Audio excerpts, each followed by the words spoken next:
Alright, what's going on guys? It's GCB here, and in today's video I'm going to talk a little bit about mental health.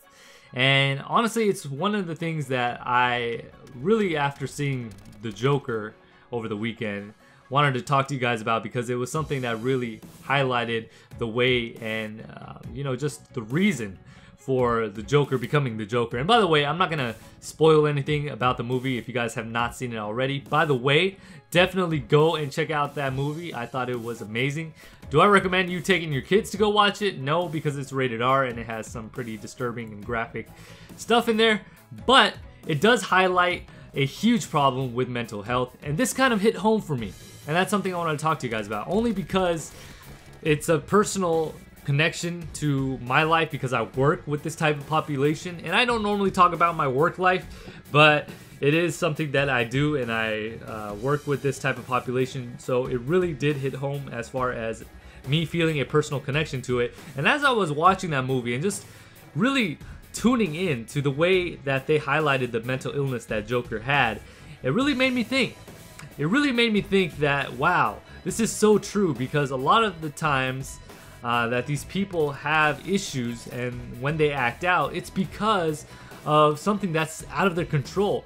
But it can definitely be lessened. It could definitely be brought on a little bit better. It can make things a little bit easier for these people with already, childhood trauma, with drug history. Maybe they were neglected.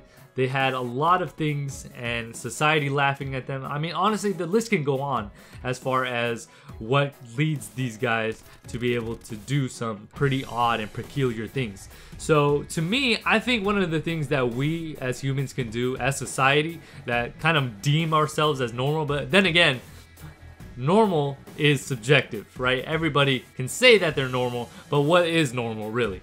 But with that being said, I do want to let you guys know that one thing that we can all do to help this population, to make their lives already that are troubled a little bit easier, is to show respect.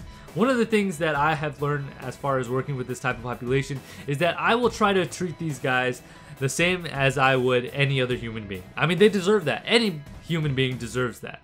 Yes, sure, they might have some odd or peculiar things that they do, some things that are totally off. But again, sometimes it's out of their control. It's in their head, and you just have to accept that. But again, that doesn't mean that we have to make fun of them for that. I mean, yes, it's an easy thing to do. Have I been guilty of this in the past? Absolutely. Anybody has, just to get a quick laugh. All of us have made fun of people with these types of issues. Yes, it's a thing. It happens.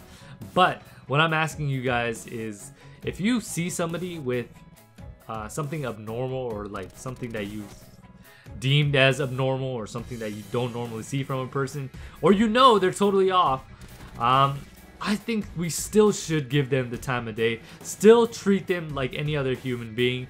And a lot of times I think this has actually helped them respect you a lot more, because they already themselves know they have a mental illness. They already know they're different. They already know people view them differently than they do other people. So when we show them that we are willing to tolerate them, that we are accepting of them, flaws and all, they are more willing to be respectful to you, and that makes their life a lot easier. Already these guys are battling depression. They're battling suicidal thoughts. They're having voices in their heads telling them all these negative things. A lot of times it's rare where voices in their heads are telling them positive things. More so than not, it's negative. Constantly telling them that this is not okay, you're never gonna amount to anything, you're not good, this guy is trying to hurt you, stuff like that. So these are constant thoughts that these types of people have, that we need to really consider. That's why a lot of times these guys are on a lot of medications, and these medications, with them come side effects, and these side effects are not pretty.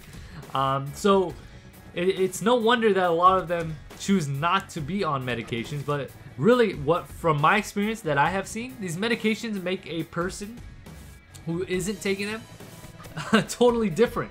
So it's a night and day difference between somebody who is not taking medication and somebody who is taking medication. So we as humans, what can we do? We as society, what can we do? All I ask is that we treat these guys with a little more dignity, a little more respect. And I feel like that will go a long way. And when I got back to work after seeing the movie, I really kept those principles in mind, and it really made me think that maybe I need to do better, you know, as far as somebody who works with them.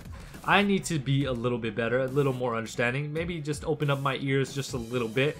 Maybe if there's something that they want to talk about, maybe I want to make myself a little more available to them instead of brushing them off. Even though a lot of people just brush them off, a lot of the times it's something that we could do to improve just by giving a little bit more time. Doesn't mean we have to sit there and listen to them even when they're talking crazy, but at least try to look like you're, you know, paying attention or understanding a little bit about what they're saying. And then, you know, maybe if you have to, you know, excuse me, maybe if you have to distance yourself from what they're saying, then that's fine too. But at the same time, what I'm saying is that a lot of us have been guilty of, you know, making fun of this type of population or not giving them the time of day, or not just that, but opening up our ears to hearing really what they're saying. And I think that's very important. Also, actions speak louder than words as well. So if we can do a kind act for people like that, I think that's even better. But that's just my 2 cents about the whole thing. Watching the movie Joker really opened that up because of his mental illness. And again, like I said before, this is something that we all can improve on as a society. You know, ones that kind of, in air quotes, deem ourselves as normal. How can we make others who are maybe not as normal, I guess, for a lack of a better term, feel like they are a little more accepted in this world? But that's basically what I wanted to talk to you guys about today. I know it was a different type of commentary, but regardless, I hope you guys enjoyed it. And if you did, make sure you guys hit that like button. If you're new to the channel, hit that subscribe button, and I'll catch you guys on the next one. With that being said, this is GCP, signing off.